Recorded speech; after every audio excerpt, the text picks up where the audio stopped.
Good afternoon, guys. Welcome to Mincing Adventures. My name is Lisa Keegan, and today I'm going to show you how you can mince your own chicken meat, number one, but number two, then use this to actually make two dishes. So an adult version and a kiddie version.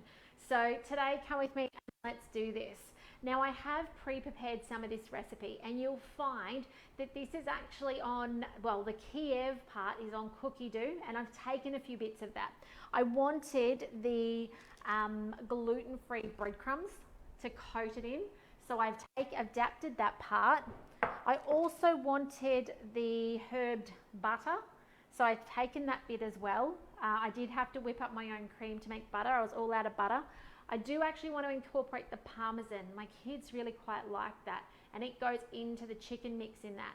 But what I did want to do is actually find an amazing recipe on Recipe Community and import it into my collections on cookie dough and show you today. So you can see the little green bookmark on the screen. That's the chicken Kievs from Skinny Mixes on cookie dough. All right, so you'll find that there if you search for it. As I said, I've done some of the parts. What I'm going to do now is I'm actually going to go to my recipes. I'm going to go created recipes. And all I did is in Recipe Community, there's a little button down the bottom that allows you to actually import over. Now I had to take the time to actually set up the steps for that because they weren't right. Like it was one big chunk of font, but it's called the Healthy Chicken Nuggets over there. But once I did that, I could import it over really nicely. So now we'll go straight on to start cooking. Now, the first thing you'll see with this recipe is it's going to get us to, let's go start cooking. My finger mustn't be working today, hang on. Oh no, there it is. Just was a bit slow. Might be my internet. Okay, we go this way. So here we go. Add chicken thighs. Now I've actually got breast today. Now it says 600 grams, but what you can do is if you're not sure, I didn't actually put line up the ingredients with the weight. You can go into cookie dough and do that. I went for the shortcut. I literally did this 5 minutes ago. So I'm going to come down here, I'm going to bring up my scales, and when I bring up my scales you can see the actual list of ingredients required just show up for you. So even though I was like add chicken and I'm like, well, how much chicken? When I hit the scale button, even though I didn't populate it in, it's there. So it says 600 grams of thigh. I've got breast, although I do actually like to incorporate thigh into it. It's just that I don't have any thigh at the moment, so breast it is. So cut into chunks about the size of your little silver dial on the front, because we know that's what's going to be blitzed down. Mine is par frozen because I didn't get out of the fridge early enough. It doesn't really matter. Okay, now the tip with it though is you do not want meat, whether it be red meat or chicken meat, that has lots of fat or sinew in it. The blade won't cut through it. So if it does have a lot of fat, you actually want to freeze it. So by freezing it then, it'll just dice it down. We're going to use our turbo button. So let's just go back to the recipe. Can't actually see on the screen to see where I'm going. There we go. And it says to use your turbo. Now turbo isn't yet able to be built into these recipes, unfortunately. So it does mean pushing the house key, getting out of our recipe, going over to manual, bringing up turbo. Now dome mode, same. It's not able to be built in yet. So to actually mince your meat down, if it's fresh meat, 3 goes a turbo. If it's frozen meat, 5 goes a turbo. But you'll know when it's done, you'll hear it. Let's give it a spin. There it goes. We'll do it again. Say hello if you're watching. I know I'm early. I'm just heading out for the afternoon, so I thought I'd get this sorted now while I've got a moment. So that's 3. It's pretty good. Now I wouldn't do more than 600 grams. You'll find if you do, oh, that's interesting. If you do more than the 600 grams, it won't cut down well. You'll end up with mush in the bottom and chunks on top, and it just makes a mess. So don't try and overdo the weight. Do your 600 grams. If you want to do more, like I actually do have more I want to do later, do it. And the next step's going to tell us to put it aside anyway. So that's what you then do, is actually sit it aside. So let's see, there we go. So we've done that. So let's place that aside. I've just got it for in a thermo server. It doesn't really matter. We're going to use it pretty quickly, but let me show you. Look, no chunks left. I need to come up to the camera. Hang on, let's get a bit closer. Look at that.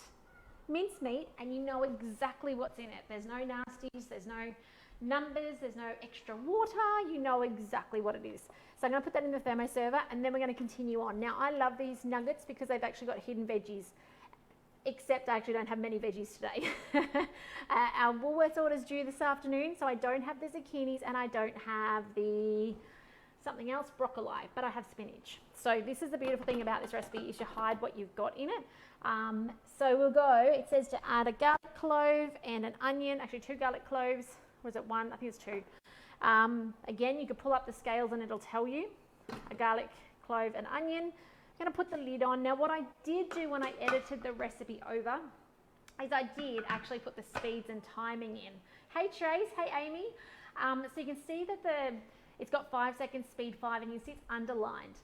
The underline means that it is actually going to preset that. Now to me, that's the most helpful thing, okay? I can live without having on the screen 500 grams of carrots, as long as I can bring it up pushing the scale button, but I can't live without that preset spin to know what it goes to.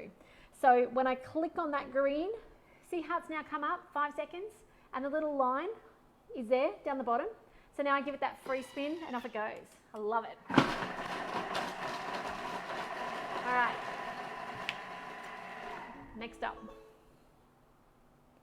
we've got, close that off.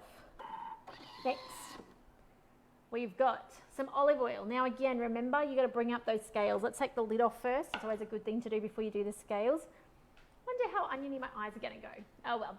So you can see the scales have come up and it says 30 grams of oil. Look, if I wasn't doing this live, let's be real, I probably would just chuck a chunk in and hope it's enough. But anyway, let's keep to the recipe. Then I think, let's have a look. I actually didn't see what comes next.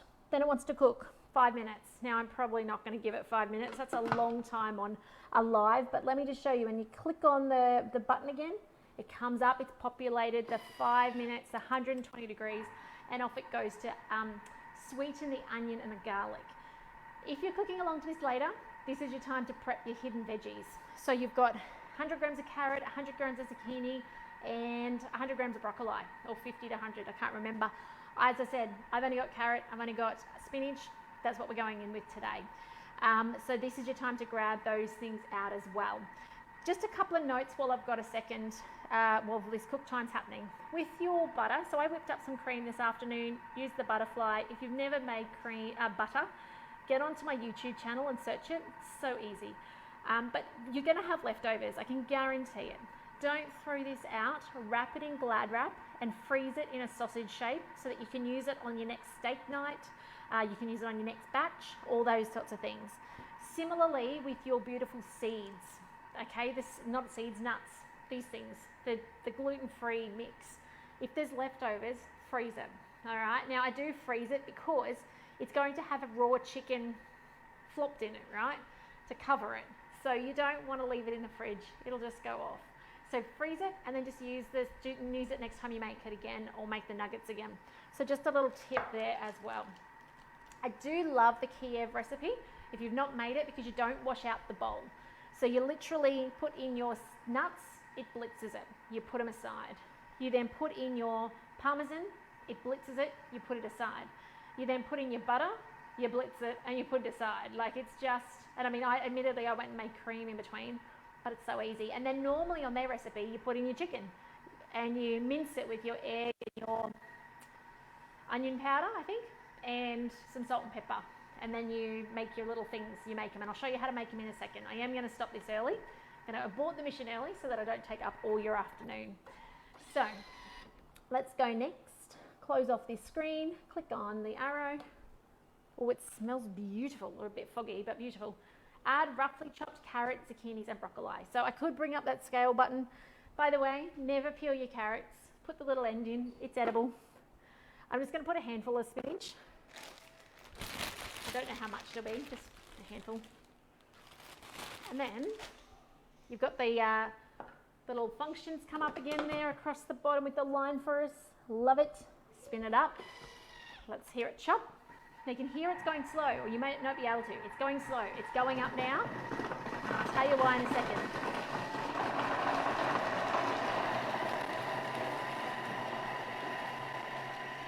Okay.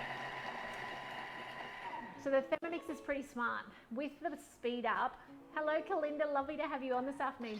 When it comes up to speed, it actually, if it's hot, it'll go up gradually. You'll hear it's not like your normal chop to make a salad where it's like, boom, I'm here. It's like a really wind up because it's sensing it's hot. It wants you to kind of go, oh, what's going on? Oh, yeah, I got my measuring cup in, happy days. All right, it's kind of that time to look at it. All right, now we're going to add the chicken to the bowl, an egg and breadcrumbs. So I am going to be a little generous with this because I am going to come back later. Actually, what I might do, just deciding, because I am going to do a big batch. So I've got that other half of the chicken over there. And I do have 2 egg yolks that need using up from making something the other day. I can't remember what. We'll just chuck it in. I'll come later and add the rest. It doesn't matter. So now we'll add in this. We will add in, now it says to add in some breadcrumbs. Now it's the original Kiev recipe calls for about 20 grams. So I could bring the scales up, but you know how I roll. I'm just going to guesstimate and go, yeah, about that, about 2 tablespoons, probably 3 tablespoons. The other thing that's not called for in this recipe that my kids really like in the Kievs is the Parmesan. And we actually use all of the Parmesan, okay? They love it. And obviously the eggs, which are the binder. It does call in the Kiev recipe for some salt, but I find, and probably pepper, but I don't have the pepper out. But with the salt, I find the Parmesan, if you're going to put the Parmesan in, that is more than enough saltiness. So, all right. Let's now put the lid on, and it's going to mix for 20 seconds reverse. So it's not chopping this down, and then I'm going to show you what we do next with it. So bring that up there, give it a spin, off it goes. Make some space.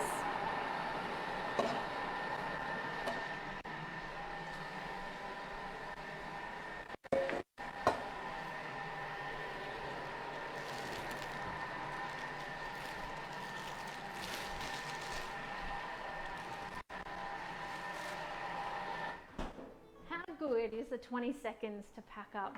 Like, it's just fantastic to be able to put everything away. As you noticed, I was like, I'll take advantage of that time. It's amazing how much you can get done in those little seconds until you know. So until you've done it and got one and you're like, oh wow, so much you can do. All right, so let's get rid of that.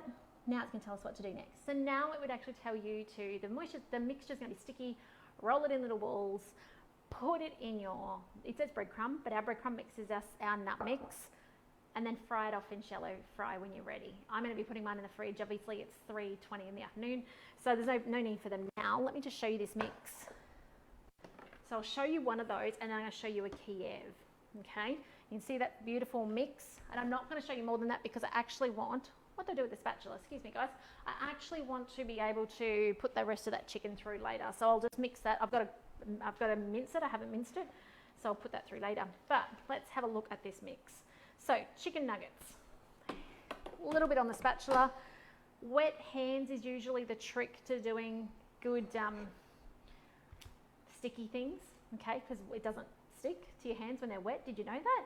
Hopefully that's a tip you can take away. So if you've got dripping wet hands, perfect if you're making gluten-free things as well, where it's that really tacky stuff. I obviously don't have water in front of me, okay? The things when I'm getting ready for lives, I don't remember to do. Okay, just gonna drop it into the mix. Toss, let's see, I wonder if I can show you over here.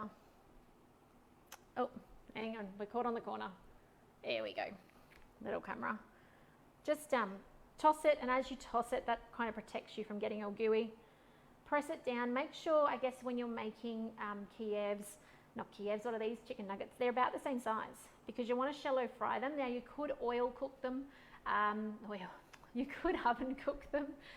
Just put a bit of spray oil on them and then put them in the oven. They won't take long, but otherwise you can shallow fry them as well. I haven't decided what I'll do. Mine are going to go in the fridge for the moment until later. So there's a chicken nugget with hidden veggies. How cool is that? So I'll just put that aside. Now let's move on to the beautiful big Kievs. So we need a bigger chunk for this. So you need something Kiev size. So we've got this nice big size here. Normally, trying to think what I would normally do. Let's put a bit of this on the mat. Trying to think what I've done in the past. I'm sure I haven't made a massive mess, but maybe I have. So I'm going to just put some of this down on the mat because what I need to do is I need to make like a palm-sized. Mind you, if you've got wet hands, you can probably do this without the mat. But I'm going to put this on the mat. I'm going to push this down here because that's going to let me work on that space without it getting too messy. Now I need to make it flat because I need to be able to put my beautiful mix in the center. Go away, fly. It's really hot today here. Is it hot at your place? It is so humid. So humid. All right, so the beautiful mix here. You can even see there's a little bit of buttermilk still left in it. I didn't wash it out properly. So we get about, I don't know, 2 tablespoons and put it in the middle. Go away, fly. And then, and by the way, that's really soft. A little tip, it's soft because I literally made it. Put it in your fridge because it's easier to wrap around a solid bit of butter than it is to wrap around like that's spreadable. Can you guys see that? So it's far easier to be able to wrap it around if it's solid. Even if you've already pre-frozen it into a slab, then you've got the little discs. It's easy to wrap. So now I need to be able to fold this around a little bit. I can add more mix if I need to. Just give him a shove down in there. And we're going to make a little parcel. I am going to have to get my hands dirty, aren't I? So we're going to parcel him up in the middle. So you tuck all that beautiful cheese in. I do try and keep this side to the top so that it doesn't ooze out all over the tray. Pinch it together. And then some more on top. And we're nearly done. Look at him. Yay. Now, he's very soft. So I would be putting these in the fridge on a piece of paper towel so that you've got them ready for later to cook off. You are going to find a little bit of the moisture will absorb into your seeds, but that's okay. It'll be yummy. So there you go. Kievs, and by the way, whatever shape you want. Mine's kind of like a little disc there, but you know, make it Kiev shape. Obviously, the cook time is going to depend on how big you make it. So if you make it super thick, it's going to take a lot longer than something like a little nugget. That's going to take, what, 3-5 minutes either side in a fry pan, and probably about 10 minutes, maybe 15 in an oven, whereas this one's going to be looking at more like your 20 to 25 minutes. But yeah, a couple of tips. Keep your little join up so that it doesn't explode out everywhere. I mean, ultimately some of them will. That's just the story of how Kievs cook. But there you go, hidden veggies. You've got Kievs, you've got chicken nuggets for the fridge or the freezer. And by the way, talking on that, they freeze beautifully. So you can pre-make these, stack them with baking paper between them, and then use them as you need to. Just remember, if you're making big batches of these, to make sure you mince your meat in batches. Don't try and do more than about the 500 to 600 grams in one go. So that's it from me this afternoon. If you've done chicken Kievs and you're watching this replay later, then do tell me you've made them. I'd love to know. If you've used a filling other than butter, let me know. I've heard people do pesto and stuff. Has anyone done it? What do you reckon? And I'd love to know, would your kids or family, grandkids, eat chicken nuggets with hidden veggies, or are they, you know, rather than the packety stuff? So I'd love to know. Hey Carissa, lovely to have you on this afternoon. But otherwise, that's enough from me. Have a great afternoon. I look forward to seeing you tomorrow. So tomorrow we're cracking out the Ivana pizza oven. Well, it's already out there. You've seen it. I've christened it. It is so dirty already on the inside. But I'm going to actually cook. So I'll pre-make the dough and I'm going to go out and we're going to cook together. So you guys can see how it cooks, you know, the process of heating it up and all that stuff. And then I'll give you a bit of a tour. We've had quite a busy time out in the yard over the weekend. There's some more veggie patches out there now. It's starting to take shape. So I will show you that tomorrow as well. So if you're free tomorrow afternoon, it will be hopefully 4 o'clock, not 3:15. Yeah, I'll take you on that tour tomorrow. But otherwise, take care. Feed your friends and family with your Thermomix. Tell them how much you love it. Feel free to pass my details on as well. Tell them how much you love your consultant. But otherwise, I'll see you tomorrow, guys. Take care. Bye for now.